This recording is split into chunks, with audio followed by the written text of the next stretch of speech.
LHS Live, every Wednesday morning from 9:30 a.m. to 10 a.m.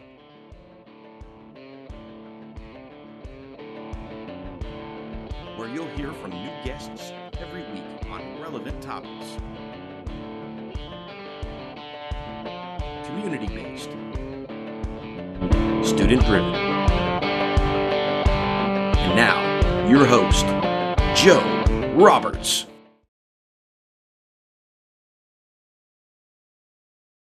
LHS Live, it feels like it's been a number of weeks since we've had an LHS Live, and perhaps that is the case, but I am blessed to be here today with members of the Liberty Fire Department. And before I move forward, I know my technical director has probably forgotten to hit record because I do not see that going, and I don't want to call him out live, but there it is. See, that's how smart he is. I'm not going to mention names at all.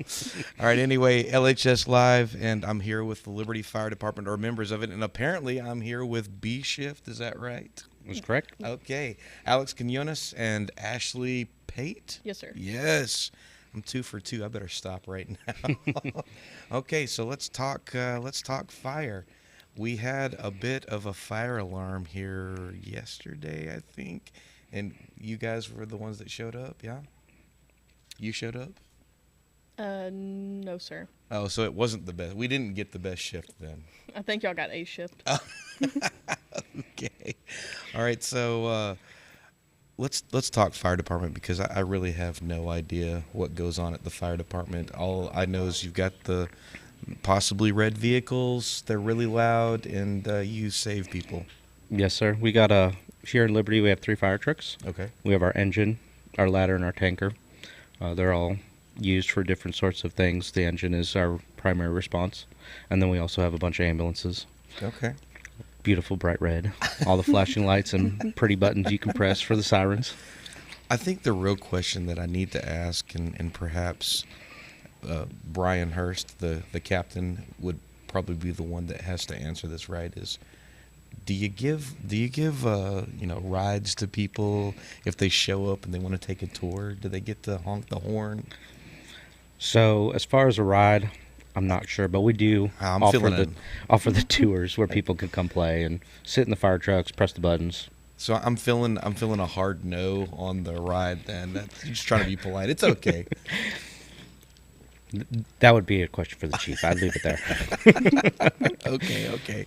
All right, so the next thing that I need to ask, because every single movie that I've ever watched that had firemen in it is the fire pole. What's the deal? Does Liberty have one? We do not. Oh my gosh.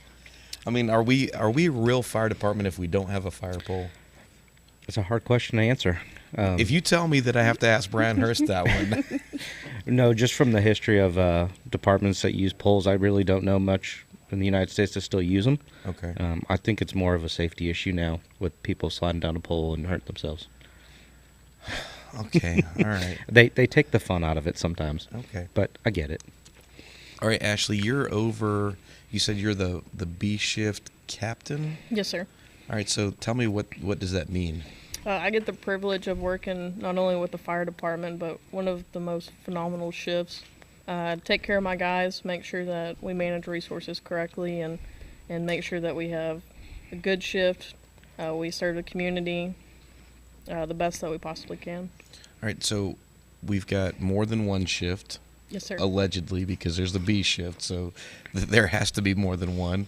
Yes, sir. We have 3 shifts: A shift, B shift, and C shift, and we work a 48-96. Oh my gosh, that sounds like a lot of work. It can be. You're there. You have to be at the firehouse for 48 straight hours. Yes, sir. So, okay, are there beds there? Yes. There's no pole, but there's beds. There's Okay. There are beds. All right. Obviously, there's got to be a kitchen because you can't just roll out of there, right? Correct. So, do you make the newbies cook? Is that how it works? The low people on the totem pole? How does that work? So, in a perfect world, yes. But can they all cook? No. Okay. So, we do the best we can with what we got.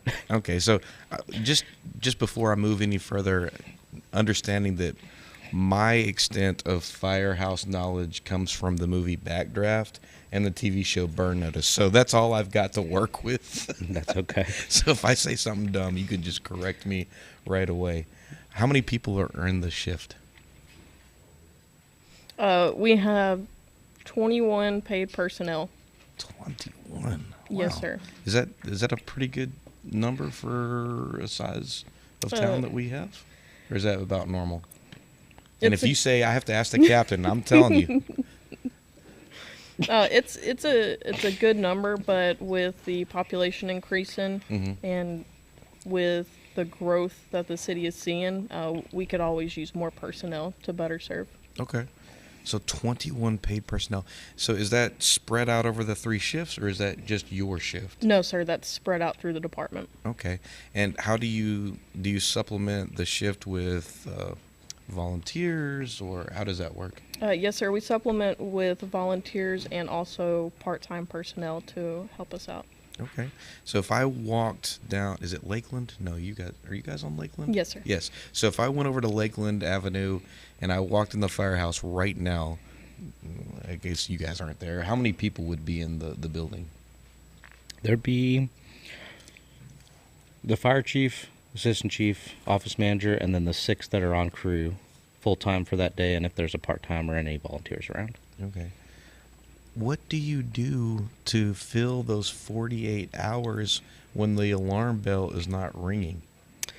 We make sure that our equipment stays clean, up to date, everything's working. So like our first day we come on, we have to do daily checks of all of our equipment, especially if anything's been used. We make sure everything's clean.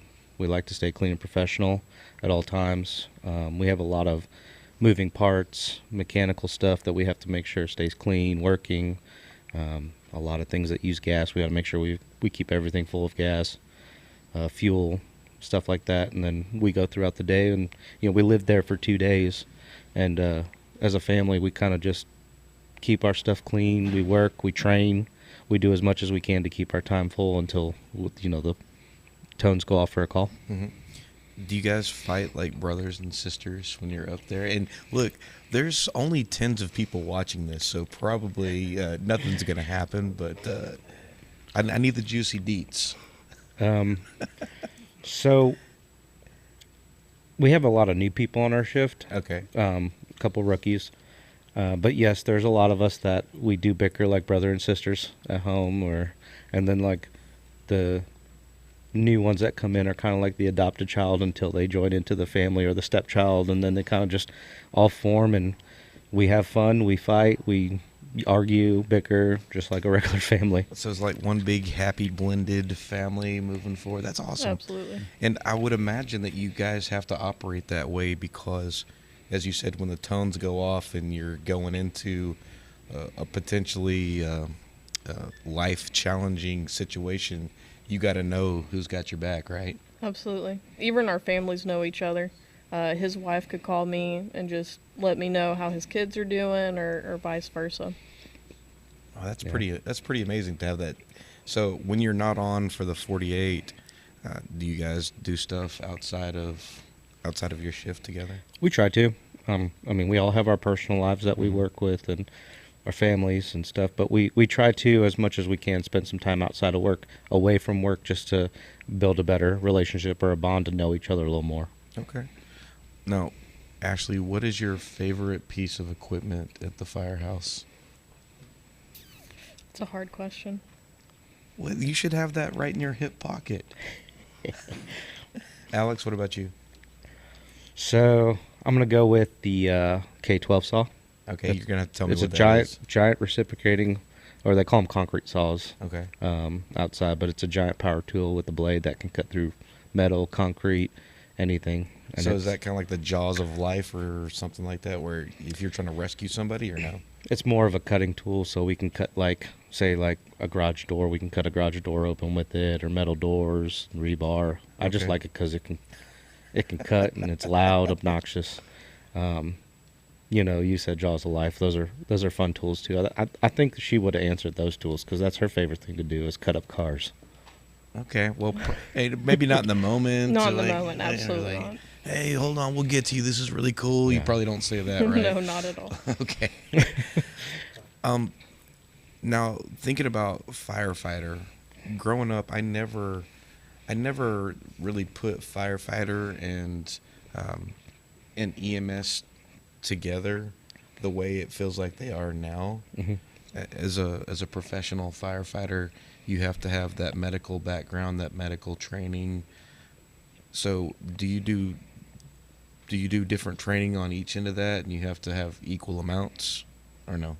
Absolutely. So, by the state of Texas, for Texas Commission Fire Protection, they actually require you to have a minimum of a EMT basic. But they're two separate trainings, as well as just like a police officer and fire. It's two different things.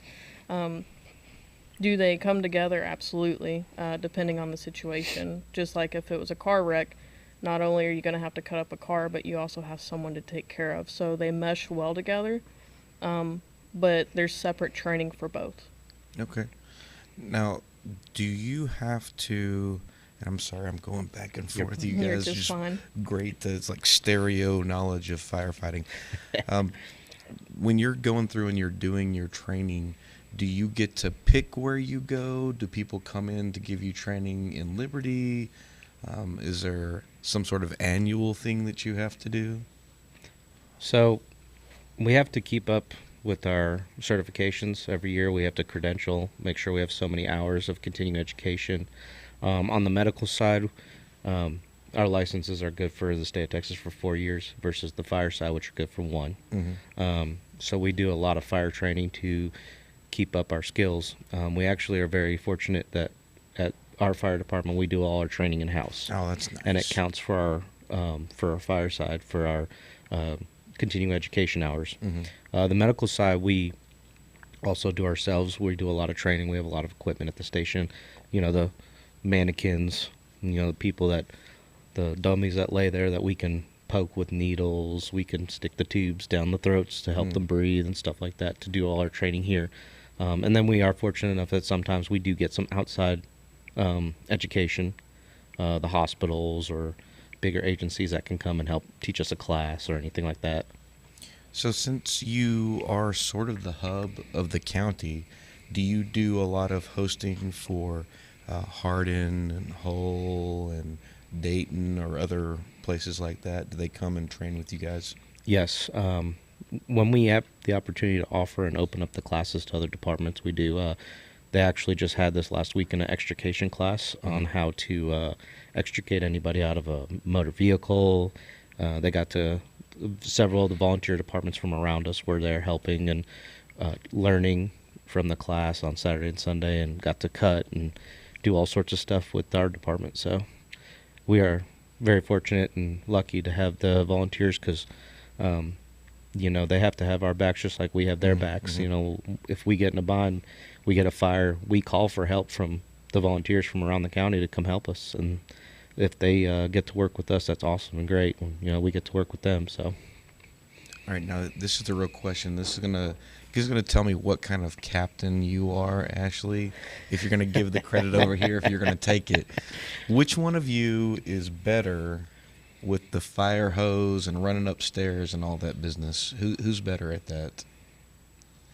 Oh, she's got that steely glare. No, she's got the glare. is. She's got more experience in the fire side than I do. Okay. When it comes to medical, though, I think I got her beat. Okay, so she could take the fire hose up the stairs, but if she knocks somebody out with it, you'd be better suited for that. Is that what you're telling me? I think so. That's why she wears the red shirt for the fire side. We're Okay. gonna have to arm wrestle over this one. Okay. You heard it here, folks. We're gonna have a live arm wrestling match. That's pretty awesome. Okay, we're just over halfway. You're watching LHS Live. I'm here with the members of the Liberty Fire Department, Ashley Pate and Alex Quinones from Shift B. And again, thank you guys for being here with us today. All right, now let's kind of move into sort of a different direction, because I've always wondered this. You guys do such an amazing thing for members of the community. I mean, you go into situations that most people wouldn't even dare to dream about doing. And I'm sure you've seen some very horrific things, and I don't want to talk about that. But how do or how does the department help you guys out when, let's say, you've gone to an accident and you have seen some pretty wild stuff there? Is there a mechanism in place to kind of help you guys mentally on that end? Absolutely. It starts with our shift ourselves.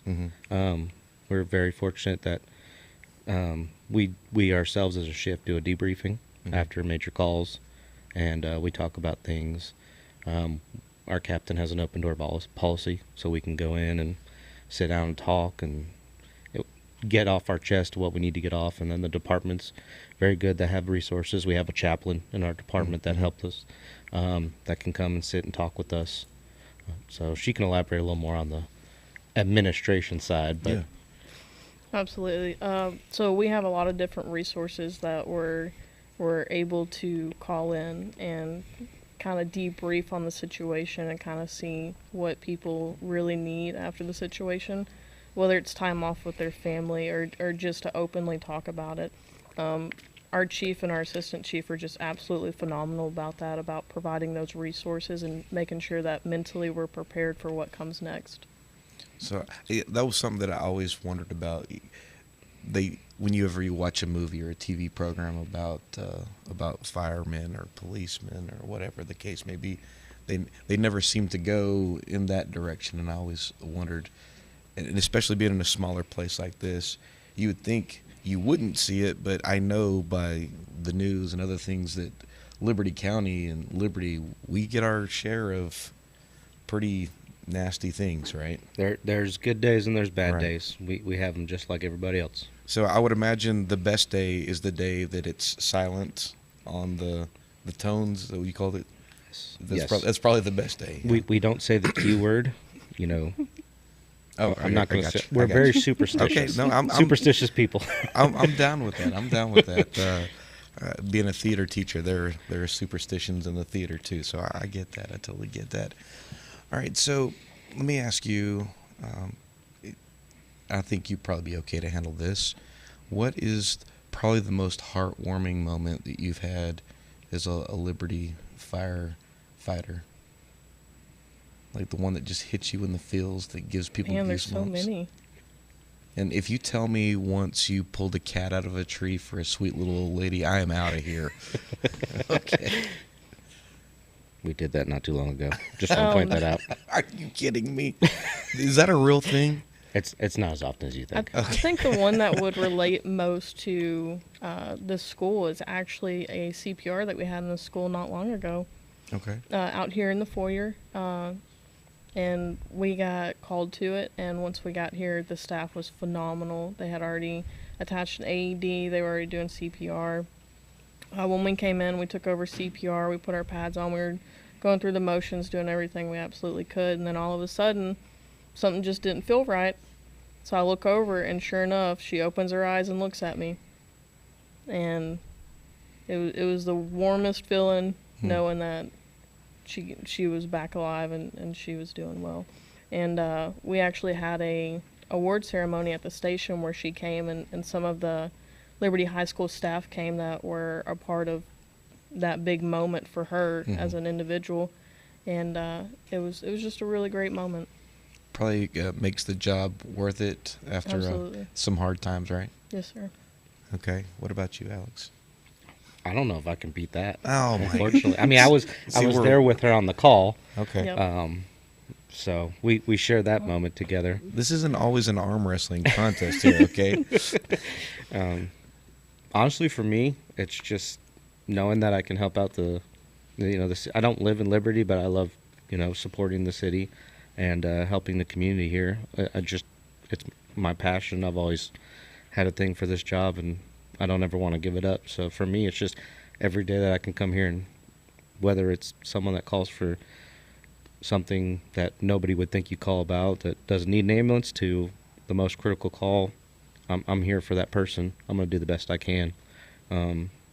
It's great when we get to hear about our patients, or they call us, or they send thank you cards to the station. They come up, and that's where it is for me. Just knowing that we did everything we could to help them, and they're thankful. Okay. All right, so little Alex was running in the yard? And what moment did little Alex know that he wanted to be a firefighter or EMT? It actually wasn't until I was in high school. Okay, so less little. When I was little, I wanted to be a pilot. Okay. And but it wasn't until high school I actually got a job. I was living down off Corpus Christi coast, and I worked for Beach Rescue with the city. We got to work with the fire department, Corpus Christi Fire Department. Red shorts, slow-mo running. Okay. Yes. Okay. And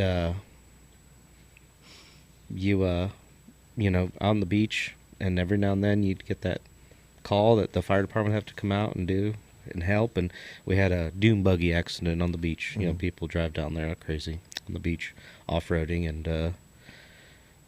the fire department came out. They had a helicopter come in and take the person off the beach, and right there I was like, I think I'm going to do this. So it was pretty awesome. That is awesome. I'm going to ask Ashley the same question, then I'm going to come back and we're going to talk about how you become a volunteer. Okay, Ashley. All right, same question to you. When you were tiny Ashley, when did you know? It's not an arm wrestling contest, okay? So when I was in high school, about 15, my older brother passed away in a drunk driving accident. And from that moment on, none of my family or anything was with him. So it kind of stuck with me a little bit. And I didn't want anyone else to go through that experience without being that person that would be there in those last moments to comfort them or to help get them out of the vehicle and kind of be that person that I wish he would have had. Wow. Okay. I have a rule on my show. Okay. Don't make me cry. All right, I'm gonna do my best. And you're trying to do that. So, all right. That's pretty cool. Yes, sir. I mean, the reasoning. That's Yes, pretty sir. cool. So now, if I wanted to, and I mean, I clearly look like I could fight fires right now. So how would one become a volunteer? What's the process to do that? So every Tuesday night at 7 p.m. every week we have our volunteer meeting or business meeting and training night where the paid side and the volunteer side get together and we train. You can come by the station. We have applications to become a volunteer. You fill out an application, and then you show up to 3 consecutive Tuesday night meetings. And after you show up to the 3 consecutive nights, we then take the opportunity to look at your application, see how you've done. You get to those 3 meetings, you get to learn the process, get to know everybody, and then from there you get voted in on whether you become a full-time volunteer or not. See, I feel like you were saying that specifically to me, but that's to you guys that are out there on the interweb. Yes. I don't like heat. If I could wear a snow coat, I would wear a coat made of snow. I can't even imagine getting close enough to a fire where I even had any sort of water with me. No, that wouldn't work for me. It's hot, but when you're in the moment, your adrenaline takes over, and you're so focused on what you're doing, you don't even realize how hot it is. See, I would be like you got this, man. I'm that guy in the background. I'm like, Alex, you get to it. Yes. So there's a lot of those. I could be that person. So is there a volunteer that can do that? Like, you need me to fill out some paperwork for you? Is there a volunteer that can do that kind of stuff? Absolutely. Anybody that can come volunteer. We start at the age of 15 up to 18 are junior volunteers. We actually have several high schools here that volunteer with us now. And then and they can do a lot up to a certain point. And then once you become 18, you do the training. We put you through some testing, and you can either fight fire or come to the scene, help out. There's a lot that volunteers can do, and it's all up to the comfort level of the volunteer as well. We're never going to put them in something that they're very uncomfortable with. So I don't have to be a volunteer and tell you that I'm 17? No. Okay, all right. That's probably less believable anyway. All right, moving forward with Liberty, do you guys ever do fundraisers? Do you do toy drives? Do you do any sort of, what kind of community outreach do you guys do? I'm gonna hand you that one. Yes, sir. We actually do like some barbecue fundraisers. We've done a crawfish bowl at the Jubilee. COVID really messed our fundraising up. We did do like an angel tree during Christmas to help less fortunate children and stuff like that, to provide a Christmas. There's multiple things that we do. We try to what's the word I'm looking for? To advertise it as much as we can. Right. But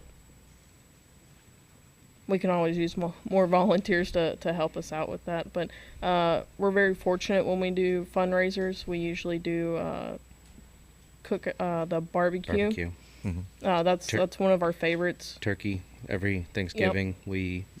We cook hundreds of turkeys, fry, smoke them. Do you guys do the pass the boot thing? I've seen some companies do that before. Yes, sir, we do. We haven't done it yet this year. I don't have an exact date on when we will be doing the next one, but we usually go out to Maine and Grand, and we'll be out there for about 4 or 5 hours passing the boot. Okay. I know it's coming up soon because it's very hot when we go do that one. Well, we're in Texas. That could be December. It could be whenever. All right. So if I wanted to help out the fire department, but I didn't necessarily want to give my time, if I wanted to make a donation or something like that, who would I contact? Who would I go through to do that? I don't have the answer for that one. So you could make a donation to the fire station or the fire department. Okay. You could either go up there, or you can mail it in to the address. And what is the address? The address is 1912 Lakeland Drive, okay. Liberty, Texas 77575. Yes, I like that. You had that right in your hip pocket. I love that. I was ready for it. Okay. Man, there seems to be so much cool stuff that you guys get to do. And be honest with me. The first time that you did the alarm on the fire truck, how awesome was it? You know, there's a little foot pedal for the giant horn. Yeah. And you just want to not take your foot off the horn. You just want to blare it the whole way down the street. Okay. I mean, it's that fun. Like, I feel like if I were all duded up in the gear and we're just riding through town, like, and I would slow-mo get out of the truck, the David Hasselhoff hair, and I feel like people look at you guys as superheroes. You really are superheroes to me, and I know a lot of people feel that way. And on behalf of the audience and everyone that's in here, I know I want to extend a heartfelt thank you for all that you guys do and putting your life on the line and doing all those other cool, fun things that allow me to sit in here and teach kids and not have to worry about that stuff. So thank you very much for that. We really appreciate it. Yep. All right, online gang, Panther Nation. I'm Joe Roberts. You've been watching LHS Live, and I have been here with members of the Liberty Fire Department, Captain Ashley Pate of the B Shift and Alex Quinones. And thank you again for joining us. Catch us next time on LHS Live. I believe we're going to do one more episode before we wrap it up for the year. And it's been fun. Thank you again. See you next time. Thanks for watching every Wednesday morning from 9:30 a.m. to 10 a.m.